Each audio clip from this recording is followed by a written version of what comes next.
Good morning YKMM। फिर से आपको मिलने के लिए और प्रभु का वचन बताने के लिए कितनी खुश हो जाता हूँ, क्योंकि सचमुच में जब हम प्रभु के वचन में घुस जाते हैं तो हम देखते हैं कि उसका सोच, उसका विचार इतना महान, इतना ऊंचा रहता है।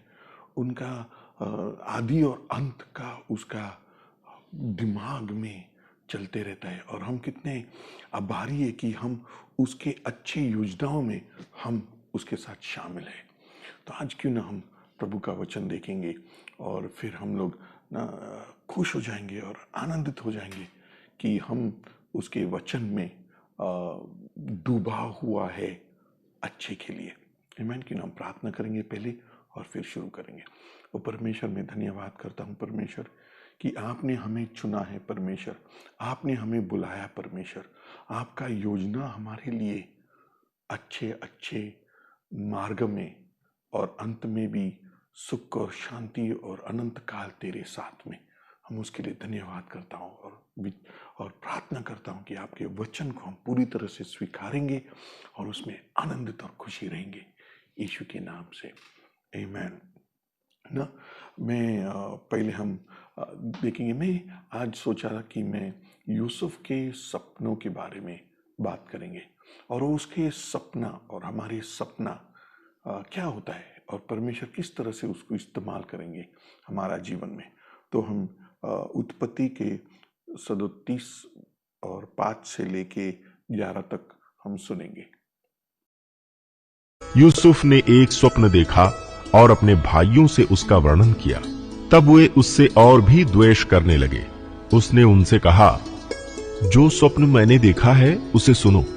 हम लोग खेत में पूले बांध रहे हैं और क्या देखता हूं कि मेरा पूला उठकर सीधा खड़ा हो गया। तब तुम्हारे पूलों ने मेरे पूले को चारों तरफ से घेर लिया और उसे दंडवत किया। तब उसके भाइयों ने उससे कहा, क्या सचमुच तू हमारे ऊपर राज्य करेगा, या क्या सचमुच तू हम पर प्रभुता करेगा? इसलिए वे उसके स्वप्नों और उसकी बातों के कारण उससे और भी अधिक बैर करने लगे। फिर उसने एक और स्वप्न देखा और अपने भाइयों से उसका भी यूं वर्णन किया। सुनो, मैंने एक और स्वप्न देखा है कि सूर्य और चंद्रमा और 11 तारे मुझे दंडवत कर रहे हैं। इस स्वप्न का उसने अपने पिता और भाइयों से वर्णन किया। तब उसके पिता ने उसको डांट कर कहा, यह कैसा स्वप्न है जो तूने देखा है? क्या सचमुच मैं और तेरी माता और तेरे भाई सब जाकर तेरे आगे भूमि पर गिर के दंडवत करेंगे?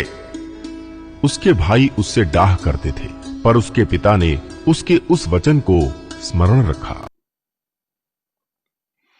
अब यहाँ पे देखते हैं हम लोग कि यूसुफ को सपना आया और वो सपना ने उसको इतने तकलीफ में डाल दिया।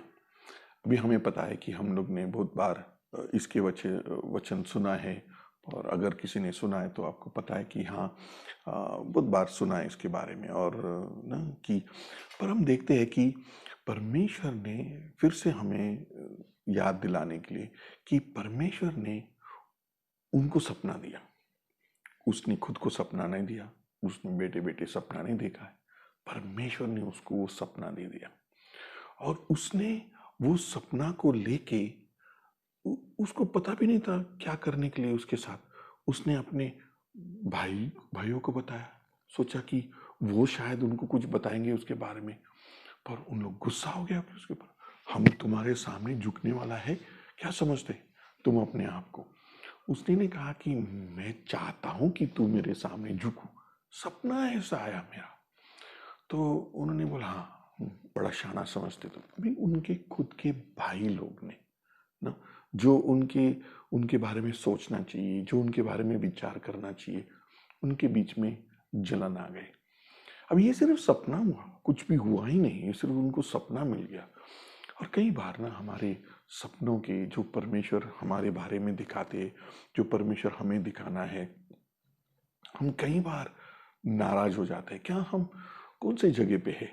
क्या हम उस जगह पे है कि हम दूसरे के सपने के ऊपर नाराज है, या परमेश्वर ने हमें कुछ सपना दिया और हम डर लग रहा है उसके सपने के ऊपर कि किसी को बताना मत, वरना वो सब बुरा सोचेंगे। या हम किसी को घमंड से बताते जा रहे हैं कि हाँ मेरे साथ ऐसा होने वाला है, मेरे साथ वैसा होना था, तुम लोग सब ये है। एक्चुअली यूसुफ का अगर मैंने देखा है, जाना है, अगर उसके अंदर घमंड था, अगर उसके अंदर ना उस तरह से का स्वभाव था, तो ये टिक के नहीं रहता था। परंतु उस वो क्या बोलते हैं, निर्दोष या बचपना के हिसाब से अपने भाइयों को बताया। और जब उसको दूसरा भी सपना है कि उसके माँ बाप भी उसके सामने झुकने वाला है, उसने उसको भी छुपा के नहीं रखा है। उसने बताया अपने माँ बाप को कि ऐसा मैंने सपना, चांद और सूरज भी मेरे सामने झुकने वाला है। अभी किसी को समझ में नहीं आया, सिर्फ उनको ये समझ में आया कि हाँ भाइयों और उसके माँ बाप भी उसके सामने झुकने वाला है। और उन लोग ना उनके साथ गुस्सा होने लगा।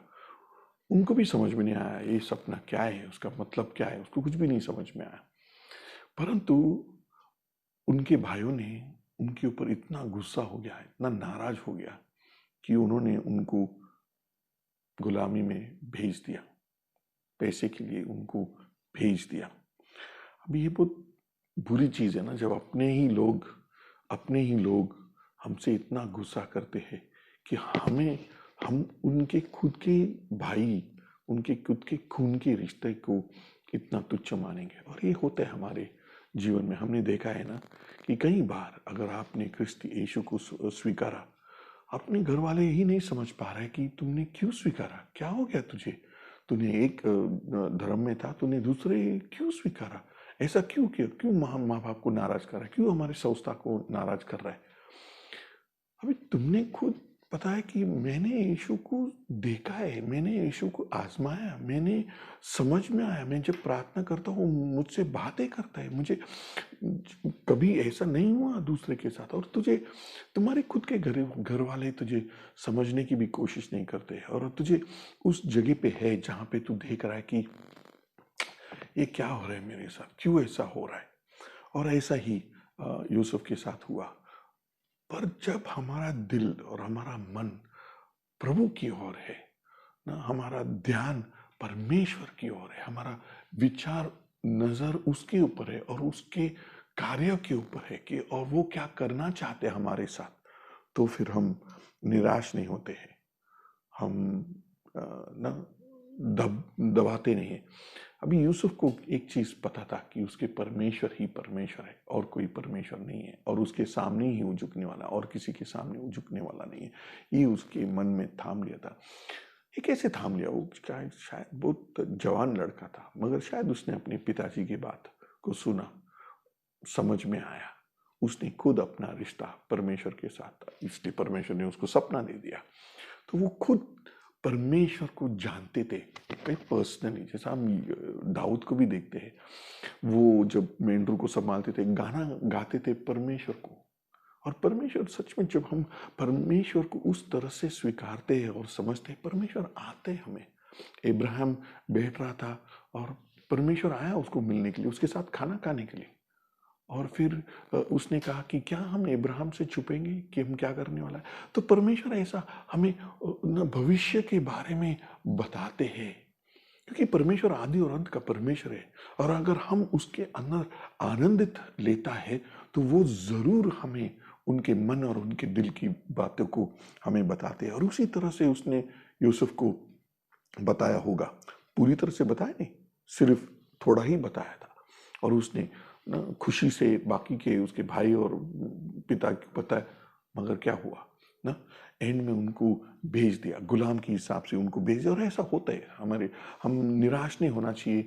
समझना चाहिए कि यूसुफ के साथ ऐसा हो गया जब उसके पिताजी इतना समझदार था परमेश्वर के बारे में, उसके भाई उनके ही परिवार में थे और उनको भेज। तो हमें निराश नहीं होना है, गंभीर परिस्थिति में हम निराश नहीं होना है।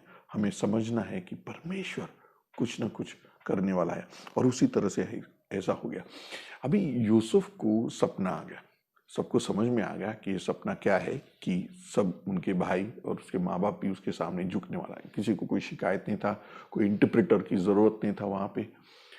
पर ये सपने के द्वारा, ये सपना आने से अभी यूसुफ सपना समझाने वाला बन गया।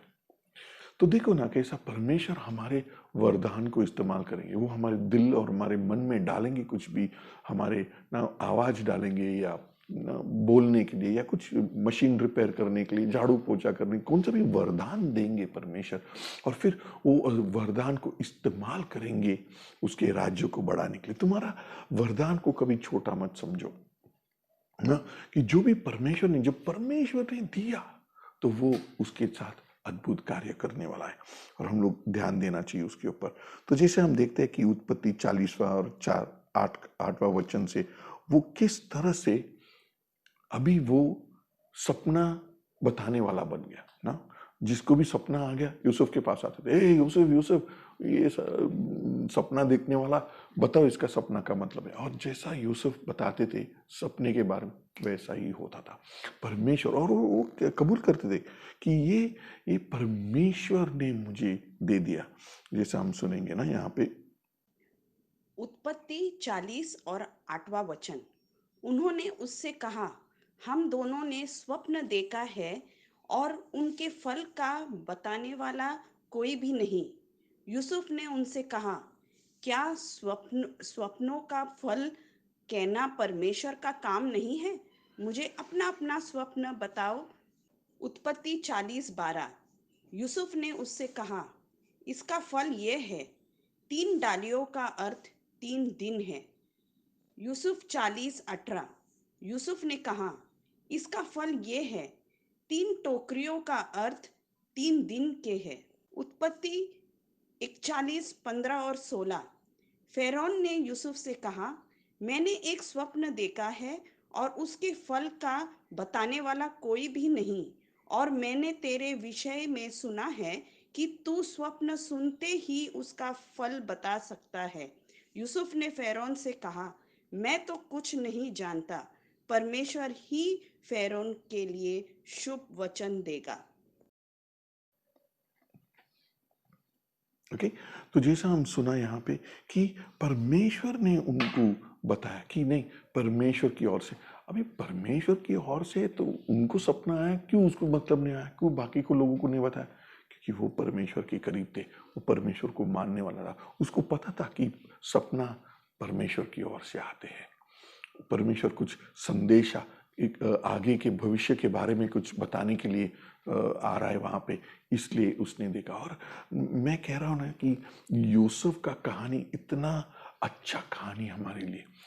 एक चीज है, हम सोच सकते हैं कि हाँ यूसुफ जैसा एक है क्या, हम सबको परमेश्वर उठाने वाला। अभी यूसुफ था वहां पे और उसके 11 भाई उसके सामने झुक रहा था, बराबर।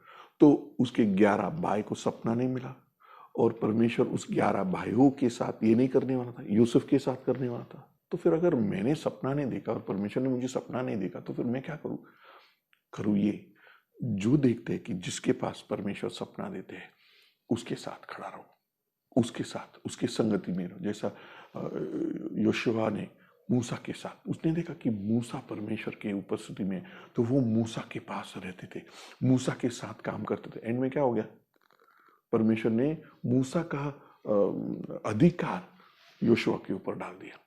तो ऐसे हम लोग जब रहते हैं ना, कि जब हम परमेश्वर के जो भी कार्य, अगर परमेश्वर ने तुझे सपना दिया तो दौड़ो उसके साथ नम्रता से, जैसा यूसुफ ने नम्रता, बड़े नम्रता से वो दौड़ा उसके वरदान को लेके। घमंड नहीं था उसके अंदर, परमेश्वर उसको उठाने वाला था, उसका क्या कसूर था? उसने मांगा नहीं। जैसा दाऊद को वो मेंढरू संभालता था, उसने नहीं बोला कि मुझे राजा बनाना है, वो नहीं आए मुझे बनना है मुझे बनना है, ऐसा कुछ भी नहीं।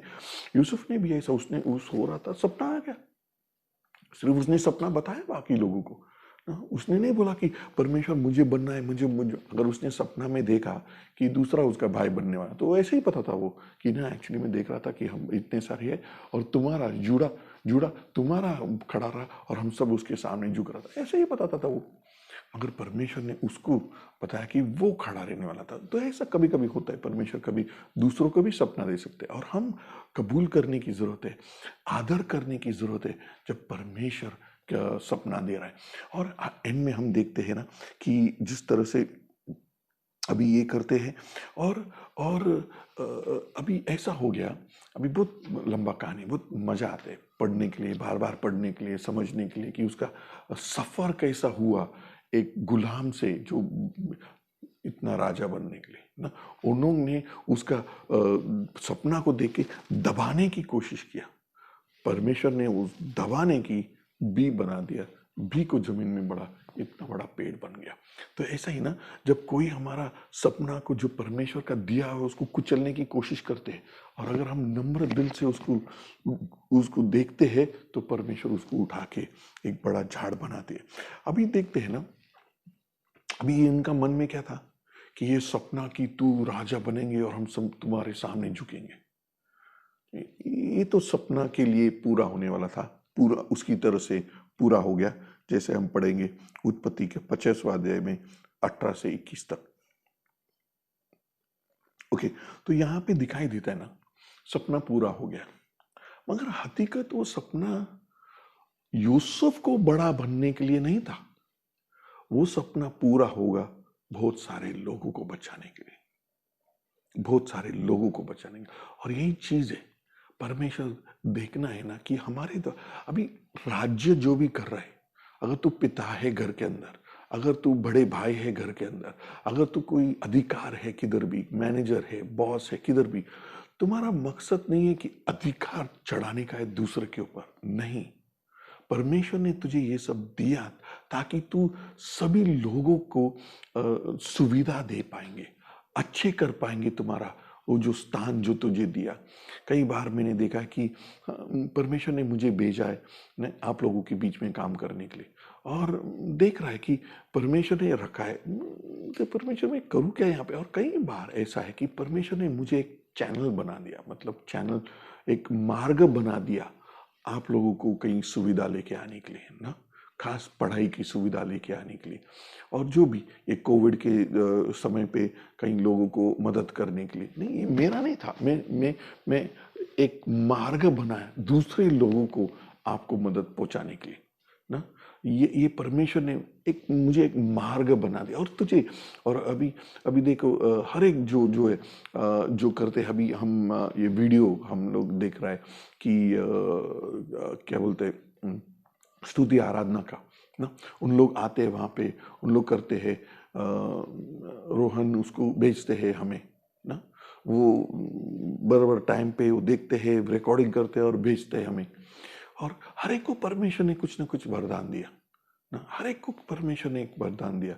उसको रोहन कॉन्गो खेलते हैं, वहाँ पे तुम लोग दिखाते नहीं, उसका आवाज़ सुनते हैं मगर उसको दिखाई नहीं देते, मगर अगर वो उसका आवाज़ नहीं था वहाँ पे तो कोई बजा नहीं सकते थे।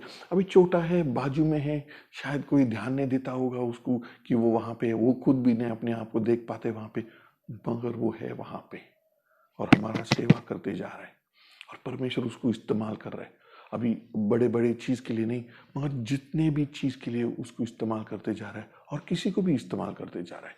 जो हम प्रार्थना करते रहता है एक दूसरे के लिए, जो समस्या सुनते हैं तो उनके लिए प्रार्थना करते रहता है। और ऐसा परमेश्वर उठाएंगे हम सबको जब हम लोग परमेश्वर के सपने को पूरा करने के लिए उठेंगे हम लोग ना। मार्ग कई बार कठिन लगता है, पर उन चीज को प्राप्त करने के लिए कई बार कठिन मार्ग पे भी जाना पड़ता है। जैसे हम स्कूल में पढ़ाई करने के लिए इतना मुश्किल है, करने के लिए, पढ़ाई करने के लिए ध्यान मुश्किल है, मगर वो तकलीफ हमने उठाया तो एंड में उसका फल हमें मिलता है। और हर चीज में ऐसा है, खाना तुमने अगर मेहनत से खाना पकाया तो इतना अच्छा आता है, ऐसे फालतू में फेंक दिया तो कुछ भी नहीं होता है उसके ऊपर। चाहे भी कुछ भी चीज, फर्नीचर, सफाई, कुछ भी चीज आप पकड़ो, अगर तूने उसके ऊपर ध्यान दिया, मेहनत दिया ना, समय बिताया, प्रार्थना किया उसके लिए, तो परमेश्वर जरूर तुम्हें सफलता देते रहेंगे। और मैं कह रहा है ना कि मैं यूसुफ का कहानी से हम कितने सीख सकते हैं और कितने आगे बढ़ सकते हैं, क्योंकि परमेश्वर का योजना हमारे हमारे लिए एक जन के लिए नहीं, सभी लोगों को उसके साथ में उठाने के लिए। इन लोग ने एंड में उनके सामने सर झुकाया, परंतु परमेश्वर ने उनको भी उठाया और बड़े बन गए ना। वो हर एक भाई उनका एक उसके राज्य के अंदर, इज़राइल के देश के अंदर एक ट्राइब है जो हमेशा उन 12 भाइयों का नाम याद रखते वहां पे, क्योंकि उन लोग वहां पे शामिल है। तो ऐसे ही परमेश्वर हमें इस्तेमाल करेंगे, हमें सपना देंगे, एक जन को सपना देंगे, हम सब उसको साथ देंगे और परमेश्वर हमें उठाएंगे ना। हमें अपने आप को कभी नीचा, छोटा या कमजोर नहीं समझना चाहिए, क्योंकि आदि और अंत का परमेश्वर हमारे साथ है और वो हमारे द्वारा अद्भुत कार्य करना चाहते हैं। आमीन। अरे मैन, क्यों ना मैं आपके लिए प्रार्थना करूं। परमेश्वर में धन्यवाद करता हूं परमेश्वर कि आप कई बार सभी लोगों को सपना देते, सभी लोगों को भविष्य देते हैं। कई कई बार आप 1 या 2 जन को सपना देते हैं, परंतु आपका योजना और आपका मकसद हमारे लिए बड़े ऊंचे और अच्छे स्थान पे है। और मैं प्रार्थना करता हूं परमेश्वर कि हम एक दूसरे को गुस्सा, नाराज, तुच्छ, नीचे गिराने वाले नहीं लोग होंगे, मगर एक दूसरे को प्रोत्साहित, उठाने वाला और ना साथ खड़ा रहने वाला साथीदार बन जाएंगे एक दूसरे के। परमेश्वर मैं प्रार्थना करता हूँ, आओ परमेश्वर, हम शायद छोटे से एक कोने में पड़ा हुआ है, परंतु आप हमको भी इस्तेमाल कर सकते हैं आपके राज्य को बढ़ाने के लिए। और हम तैयार हैं, हम सब परमेश्वर में प्रार्थना करता हूँ कि सब तैयार हो जाएंगे। और मुझे पता है कि हर एक जन यहाँ पे तैयार है आपके लिए दौड़ने के लिए, आपके नाम ऊंचा उठाने के लिए और आपके राज्य को स्थापित करने के लिए। जैसा स्वर्ग में है वैसा ही यहाँ पे आने के लिए, यीशु के नाम से। आमीन, आमीन।